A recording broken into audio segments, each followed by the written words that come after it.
दोस्तों आपने रामायण महाभारत में दिव्यास्त्रों के बारे में तो सुना ही होगा, जिसकी स्पीड का अंदाजा लगाना भी मुश्किल होता है।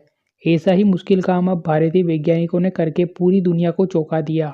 चीन से लेकर अमेरिका तक भारत के इस अद्भुत कारनामे से हैरान है। दुनिया भर में 3 से 5 हजार प्रति घंटे की स्पीड से चलने वाले रॉकेट मौजूद है, लेकिन भारत ने जो किया है उससे पूरी दुनिया में खलबली मच गई है। भारत ने जो एडवांस रॉकेट बनाए हैं उसकी स्पीड 12,144 किलोमीटर प्रति घंटे की है। यानी इस स्पीड से आप 1 घंटे में दिल्ली से अमेरिका की राजधानी वॉशिंगटन तक पहुंच सकते हैं। इस ब्रह्मास्त्र का नाम है long range antiship missile system. ये एक हाइपरसोनिक ग्लाइड हथियार है। इसे डीआरडीओ ने विकसित किया है। ओडिशा के समुद्र तट पर स्थित doctor APJ Abdul Kalam island से सफल परीक्षण किया गया। दोस्तों भारत देश में मुस्लिम साइंटिस्ट को भी उनकी काबिलियत पर इतना सम्मान मिलता है कि पूरे आइलैंड का नाम ही एपीजे अब्दुल कलाम रख दिया जाए।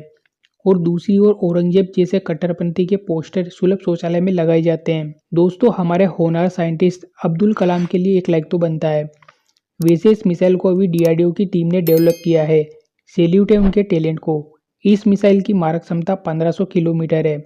यानी समंदर में भारतीय तट से 1500 किलोमीटर की दूरी पर दुश्मन के जहाज या युद्धपोत दिखने से 7 से 8 मिनट के भीतर ही ये मिसाइल उसे तबाह कर देगी। इस मिसाइल को जमीन और आसमान दोनों जगह से दागा जा सकता है। रक्षा विशेषज्ञ बताते हैं कि इस मिसाइल की अधिकतम स्पीड 6 से 8 मैक होगी। मैक ध्वनि की स्पीड को मापने की यूनिट होती है, लेकिन वास्तविक रूप में अपनी ये मिसाइल आवाज की स्पीड से 10 गुना अधिक तेजी से वार करेगी। 1 मैक की स्पीड का मतलब 1235 किलोमीटर प्रति घंटे की रफ्तार है। यानी जब हम कुछ बोलते हैं तो वो किसी दूसरे के पास हमारे शब्द 1235 किलोमीटर प्रति घंटे की रफ्तार से पहुंचते हैं, लेकिन भारत की ये मिसाइल इससे 10 गुना अधिक रफ्तार से वार करेगी। तो है ना ये अचंभित करने वाली बात। आप सोच रहे होंगे कि अगर भारत जैसे विकासशील देश ने ऐसा कारनामा करके दिखाया है तो चीन, जापान, अमेरिका जैसे देशों ने इस दिशा में कोई काम नहीं किया होगा। ऐसा कैसे हो सकता है? उन देशों ने भी high speed rocket missile system पर काम किया है, लेकिन भारत में स्प्रैम जेट और ग्लाइड तकनीक का अलग ही नमूना पेश किया गया है। दोस्तों अगर इतनी तेज स्पीड से कोई रॉकेट या ऑब्जेक्ट हवा में ट्रेवल करता है तो उसे आग का गोला बनने में देर नहीं लगती। कोई भी चीज़ इतनी तेज स्पीड से कुछ ही सेकंड में आग का गोला बन जाएगी, लेकिन भारत ने इसमें एक यूनिक किस्म का मटेरियल का इस्तेमाल किया है, जिससे इतनी तेज गति से ट्रेवल करने पर भी भारत की मिसाइल आग का गोला नहीं बनेगी। ये मिसाइल 1 सेकंड में 3.37 किलोमीटर की दूरी तय करती है। इस मिसाइल के सफल परीक्षण से भारतीय नौसेना और हिंद महासागर क्षेत्र में एक बड़ी मजबूती मिली है। इससे इस क्षेत्र में चीन के प्रभाव को आसानी से काउंटर किया जा सकेगा।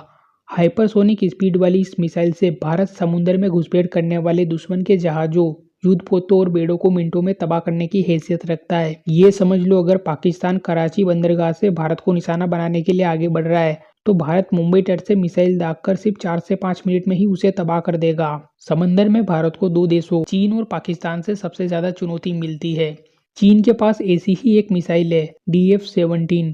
इसकी स्पीड भी 10 से 12 मैक की बताई जा रही है। उसने इस साल एक ऐसी ही मिसाइल बनाने का दावा किया है, लेकिन उसकी इन दोनों मिसाइलों का रेंज करीब 1000 किलोमीटर है, जबकि भारत की long range antiship missile system की रेंज 1500 किलोमीटर है। कुछ जानकार तो ये भी बताते हैं कि भारत ने दुनिया को दिखाने के लिए 1500 किलोमीटर की रेंज बताई है, जबकि इसकी वास्तविक रेंज इससे ज़्यादा भी हो सकती है। तो दोस्तों भारत की इस उपलब्धि के लिए चैनल को सब्सक्राइब कीजिए।